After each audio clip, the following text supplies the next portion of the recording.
Michigan trying to prepare for that time zone change as we welcome in Brian Boesch from the Michigan Radio Network. Brian, thank you so much for joining us. Happy to be here, Mark.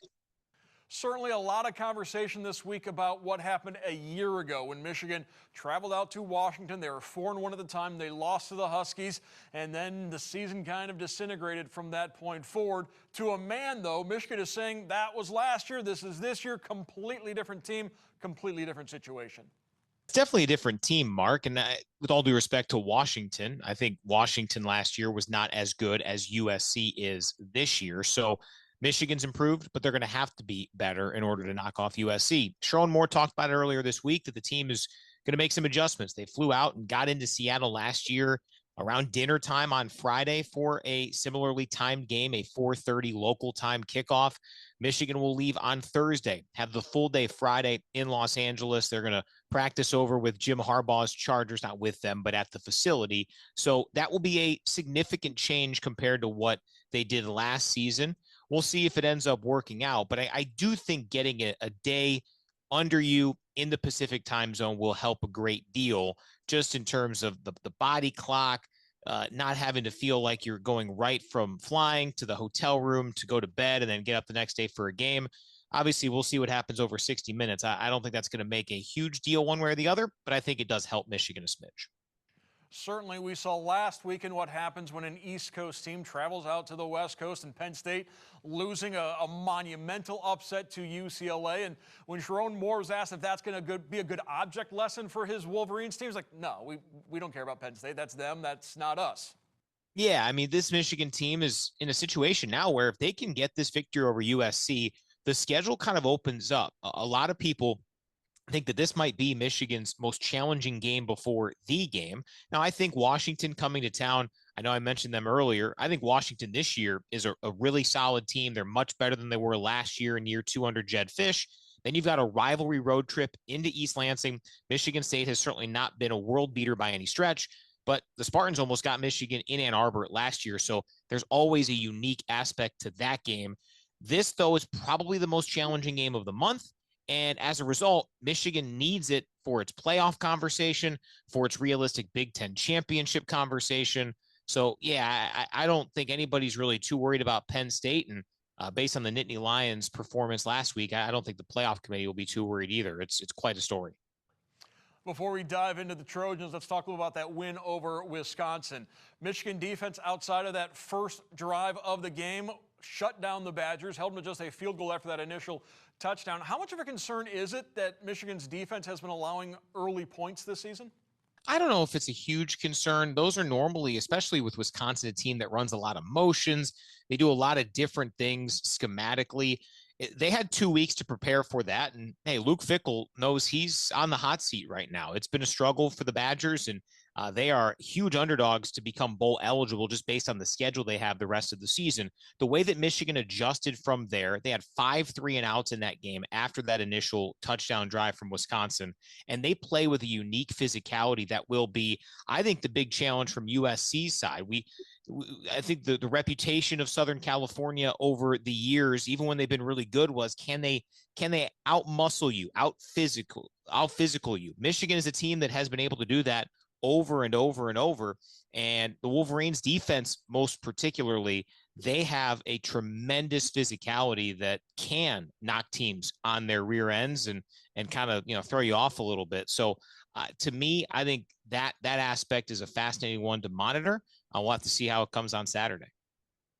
Offensively against the Badgers, wide receivers, a little bit good news, bad news situation. The good news is Donovan McCauley went over 100 yards. First time a Michigan receiver has done that. Wide receiver has done that since Purdue a couple years ago. But the bad news is, once again, there were more drops. And Marlon Klein, the standout tight end, said, hey, it's not on Bryce Underwood throwing the ball too hard. It's on us not catching those balls. Yeah, and you have to be that way, right? If you are going to be upset at your quarterback throwing it too hard at you, then, yeah, you need to make some adjustments. Donovan McCauley, he had the majority of the drum beat among offensive players during the offseason, and that really seemed to breed its full potential against Wisconsin for the first time this season. I was really impressed with Andrew Marsh, the type of route tree he ran, the type of ability that he possesses. That was exciting to watch from Michigan. But Samaj Morgan has certainly left some plays out there on the table for him, and he'll need to make some amends there, and he certainly has the ability to do so. Kendrick Bell had a wide open one in that game against Wisconsin as well. So, I think it's part just still trying to get that camaraderie, that good feel out there on the field with a true freshman quarterback. But ultimately, hey, this is the midway point. After Michigan's trip to USC, half the regular season is over. If that issue was there in week 1 and it's still there going into week 6, it's got to be fixed soon, very soon. And Andrew Marsh earning more playing time going forward, another true freshman like Bryce Underwood. USC 4-1 on the season. They had last week off. Interestingly, this is their 4th Big Ten game. They lost their last one at Illinois, which dropped them out of the top 25 ranking. They've been right around that bubble, though, getting back in the top 25. So a good Trojan team with Riley taking over.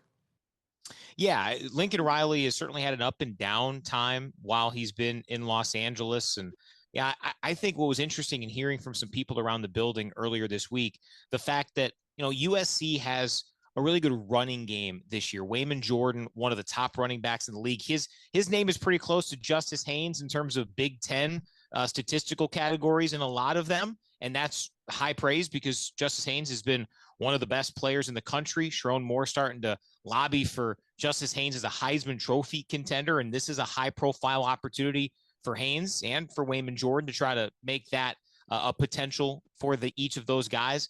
But yeah, I mean, this is a USC team that has more of a running game than they have last year. Maava, the quarterback, I think is very talented, and defensively, kind of incomplete with them. Illinois did enough, obviously, to get the win in Champaign. The opposition hasn't been too challenging for USC beyond that. So I think Michigan certainly has some opportunities there, but the Wolverines' defense against the USC offense, that to me is what will decide this game. You look at the Trojan defense. The defensive line has been pretty strong for USC, but I don't know if they've gone up against a running back quite as good as Justice Haynes, as you alluded to. Yeah, it'll be really interesting to see if Michigan can get its full complement of offensive linemen back. Giovanni El-Hadi and Brady Norton were listed as questionable. I don't know if Norton is necessarily guaranteed his spot back along the line if he is healthy this week, but El-Hadi would. He's a captain.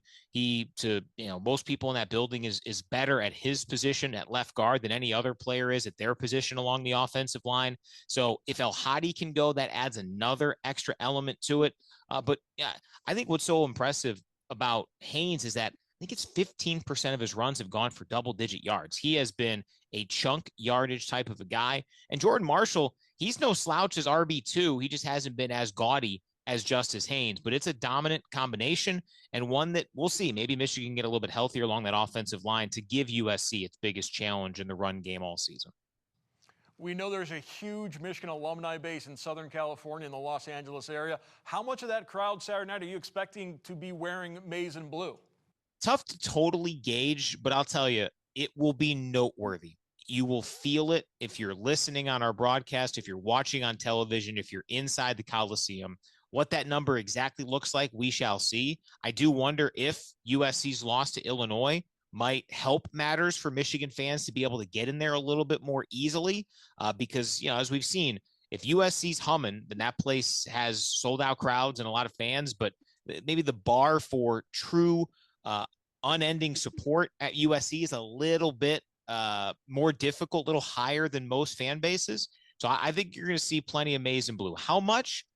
We shall see, but I don't think it will be a negligible thing. You're going to feel it on Saturday. Sharon Morris counting on a full house at the Coliseum, but he said they're coming to see us, not to see USC. I want to thank Brian Boesch from the Michigan Radio Network for joining us this week. Thank you, Brian. You got it, Mark.